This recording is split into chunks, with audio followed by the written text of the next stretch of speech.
Class 7th science chapter 6 how the things change.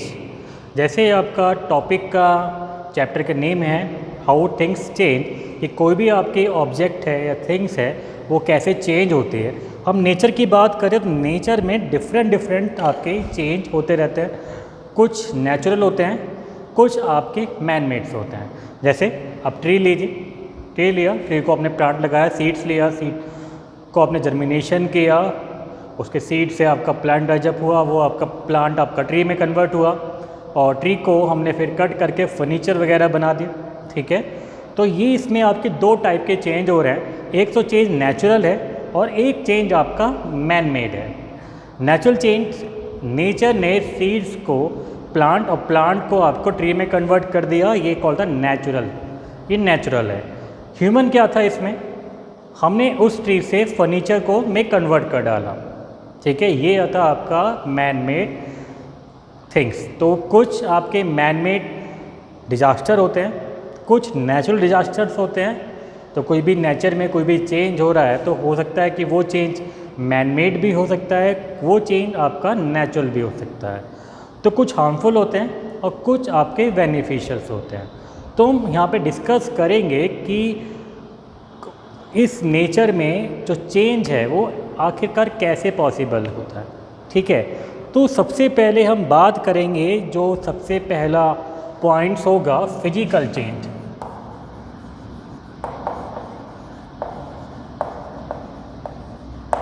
Physical change, physical change में आपका ध्यान रखिएगा, नो न्यू सब्सटेंस फॉर्म। अभी आप डिस्कस करेंगे कि आपका no new substance form can be reverse.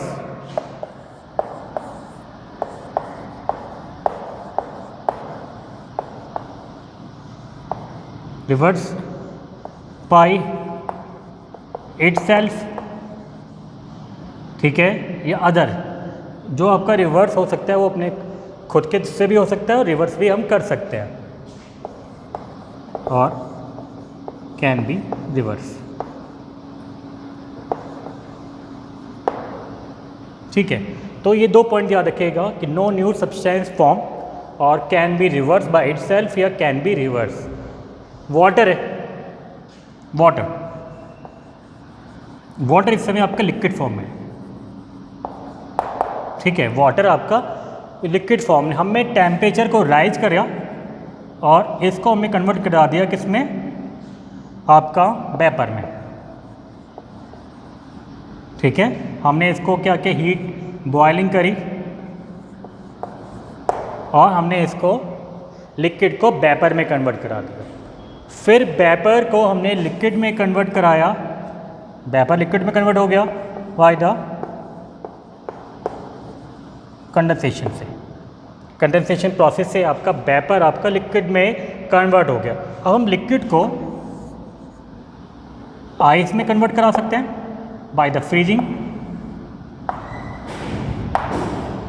Liquid को वाटर में कन्वर्ट, लिक्विड को यानी वाटर लिक्विड को हमने आइस में कन्वर्ट करा दिया और आइस को हम फिर अगेन लिक्विड में कन्वर्ट करा सकते हैं बाय द मेल्टिंग। तो इसमें देखिए कोई भी आपका एक न्यू सब्सटेंस फॉर्मेशंस नहीं हो रहा है, नो न्यू सब्सटेंस फॉर्मेशन, कोई भी आपका न्यू सब्सटेंस फॉर्मेशंस नहीं हो रहा है। ठीक है, इसको हम रिवर्स भी हो सकता है, उसको खुद से भी रिवर्स कर सकते हैं। नेचर भी इसको रिवर्स कर सकती है।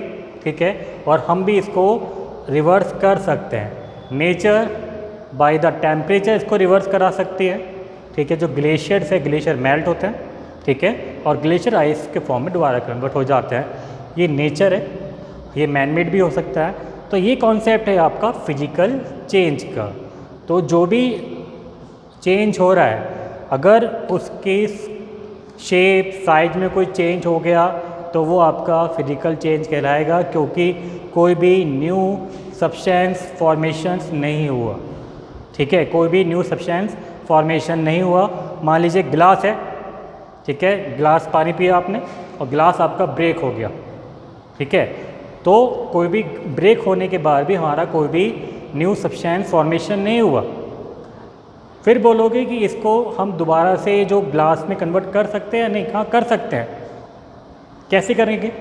हम उस ग्लास को रिसाइक्लिंग करा देंगे। ठीक है, हम उस ग्लास को क्या करा सकते हैं? रिसाइक्लिंग कर देंगे, और रिसाइक्लिंग करने के बाद वो आपका जो ब्रोकन ग्लास था वो दोबारा से ग्लास में कन्वर्ट हो जाएगा। सब्सटेंस आपका कोई भी न्यू नहीं बना, वो ग्लास टूटने से पहले भी था, टूटने ग्लास भी हो रहा, रिसाइक्लिंग किया तब भी आपको वो ग्लास ही था। ठीक है, तो ये कहलाता है आपका फिजिकल चेंज। पेपर आप फाड़ रहे हैं, पेपर को आप टीयर कर रहे हैं। ठीक है, पेपर आपने फाड़ते जा रहे हैं।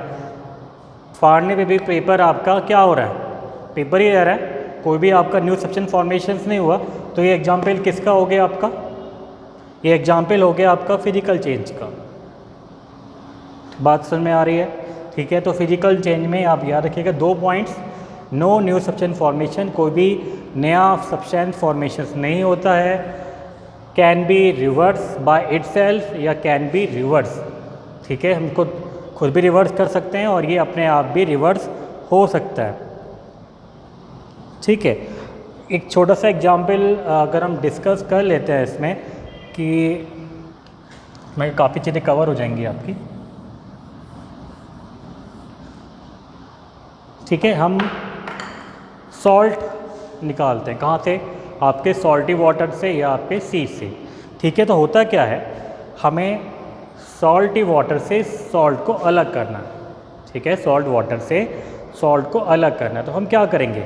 सबसे पहले जो आपका वाटर है, ठीक है, एक बड़े से पॉन्ड में हम रख देते हैं। ठीक है, रख दिया आपने।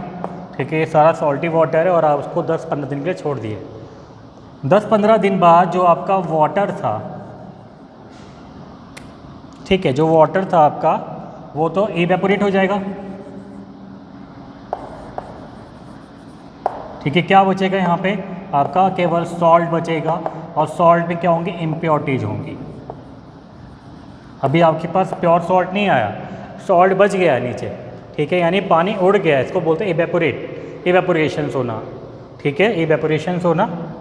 जैसे आप बाल्टी भर के पानी रख दीजिए गर्मियों में, और बाल्टी जो पानी रखेंगे वो बाल्टी कम हो जाएगी। ठीक है, पानी जो होगा बाल्टी में वो आपका कम हो जाएगा, वो पर इसका होता है इवेपोरेशंस। ठीक है, तो यहाँ पे क्या बचा? आपका सॉल्ट बचा रह गया। अब इस सॉल्ट को हम किस में कन्वर्ट करेंगे? आपका वाटर, प्योर वाटर में मिक्स कर देंगे। ठीक है, अब उसको फ़िल्टर करेंगे। फ़िल्टर करने में जो भी आपके इनसॉल्युबल इम्प्योरिटीज होगी, इनसॉल्युबल मीन्स जो आपकी इम्प्योरिटी जो पानी में नहीं सॉल्व हो रही है, यानी आप पानी में नहीं घुल रही है, वो हम फ़िल्टर करके उसको अलग कर सकते हैं। ठीक, तो यानी हमने क्या कर दिया? इस सॉल्ट जो आपका इम्प्योर है मिक्स किया वाटर के साथ, इसको मिक्स कर दिया। मिक्स करने पे इसमें जो भी इम्प्योरिटीज़ है वो पानी में आपकी या तो घुल जाएंगी या नहीं घुलेंगी। इसको हमने फिर क्या किया? फ़िल्टर किया। हमने इसको किया फ़िल्टर, इसको यहाँ लिख लेते हैं। इसको फिर किया फ़िल्टर। ठीक है, फ़िल्टर करने से जो भी आपकी इनसॉल्युबल इम्प्योरिटीज़ है वो अलग हो गई। कितना बचा आपके पास? Water with salt with soluble impurities. अब इसको दोबारा से इवेपोरेट करेंगे, और इवेपोरेट करने के बाद आपको नमक मिल जाएगा। अब इस पूरे प्रोसेस में बताइए कि ये आपका फिजिकल चेंज है कि केमिकल चेंज है? पहले भी सॉल्टी वाटर था, अब सॉल्ट मिल गया, यानी कोई भी आपका न्यू सब्सटेंस फॉर्मेशंस नहीं हुआ, तो ये कहलाता है आपका physical change.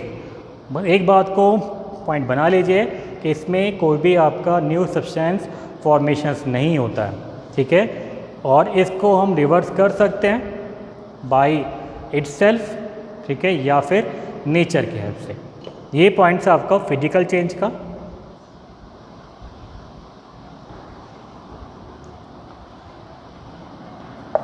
It is a process, ठीक है, it is the process of obtaining crystal from solute substance from its saturating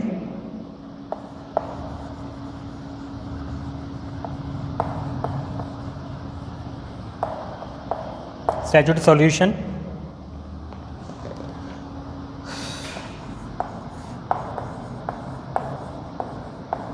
by cooling, ठीक है, एंड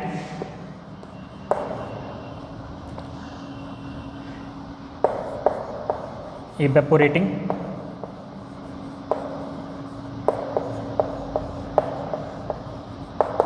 सॉल्वेंट, ठीक है, ये कहलाता है आपका क्रिस्टलाइजेशन, ठीक है। इस पर देख लेते हैं सॉल्यूट एंड सॉल्वेंट। एक आपको बता दूं सॉल्यूट क्या होता है, सब्सटेंस क्या होता है। मैं जैसे सॉल्टी वाटर है, ठीक है, तो सॉल्यूट हो जाएगा आपका, सॉल्ट हो जाएगा सॉल्यूट और वाटर हो जाएगा आपका सॉल्वेंट, ठीक है। ऐसे बोल सकते हैं जो ज़्यादा क्वांटिटी होगी वो आपका सॉल्वेंट कहलाएगा, जो कम क्वांटिटी होगी वो सॉल्यूट कहलाएगा। जिस ज़्यादा क्वांटिटी में जो कम क्वांटिटी मिक्स कर रहे हैं वो आपका सॉल्यूट और आपका ये सॉल्वेंट, तो ये कहलाता है आपका क्रिस्टलाइजेशन। अब क्रिस्टलाइजेशन करने के लिए हमें क्या करना है, हमें लिखा है कि obtaining crystals of solute substance from its saturated solution bye cooling and evaporating solvent, ठीक है, यानी हमें सॉल्वेंट को क्या करना पड़ेगा, एवोपरेट करना पड़ेगा, ठंडा करना पड़ेगा और एवोपरेशन करना पड़ेगा उसका, ठीक है, जिससे आपको क्रिस्टल फॉर्मेशंस में आपको सॉल्यूट मिल जाए। वही सेम सॉल्ट वाटर है, ठीक है, सॉल्ट वाटर को सबसे पहले हमने फ़िल्टर किया, ठीक है। फ़िल्टर करने से क्या होता है कि जो भी इनकी अनसॉल्युबल इम्प्योरिटीज़ होंगी, यानी जो पानी में नहीं घुलने वाली इम्प्योरिटीज़ हैं वो आपकी फ़िल्टर से अलग हो जाएंगी, ठीक है। फ़िल्टर से अलग होने के बाद हमें क्या करना है, उस फिल्ट्रेशन वाटर को हमें इवेपोरेशन के लिए छोड़ देना है। आफ्टर सम टाइम जो आपका वाटर है वो आपका इवेपोरेट होना शुरू हो जाएगा, ठीक है, और क्या बचेगा आपके पास, केवल और केवल एक क्रिस्टल का स्टेट बचेगी, क्रिस्टल स्टेट, यानी आपका जो सॉल्ट होगा वो क्रिस्टल स्टेट में बचेगा आपका, ठीक है, उसको बोलते हैं हम क्रिस्टलाइजेशन, ठीक है। आई होप ये पॉइंट्स आपको क्लियर होगा। इसमें आप एक पॉइंट समझ लीजिए जो यहाँ पे बार बार एक बार आया है, आपका ये सैचुरेटेड सॉल्यूशन क्या होता है।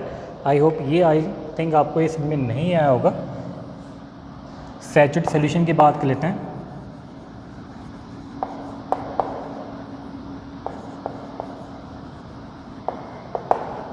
सैचुरेटेड सॉल्यूशन, ठीक है,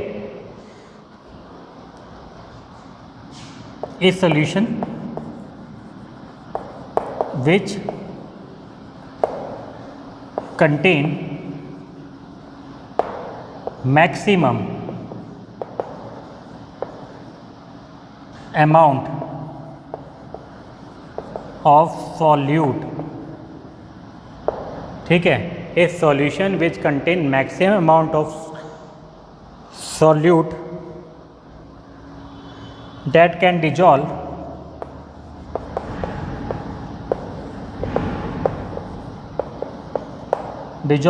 in a given amount of solvent, ठीक है। मान लीजिए आप लेमनेट्स बना रहे हैं, आपने पानी में नमक घोला, तो उस जितना भी आपके पास पानी है, पानी में नमक घोलने की जो मैक्सिमम कैपेसिटी है, जहाँ तक आपका सॉल्यूट उसमें डिजॉल्व हो सकता है तो वो आपका सॉल्टी वाटर कहलाएगा आपका सैचुरेटेड सॉल्यूशन। ठीक है। हाँ, इसके बाद एक वर्ड यूज होता है आपका अनसैचुरेटेड सॉल्यूशन।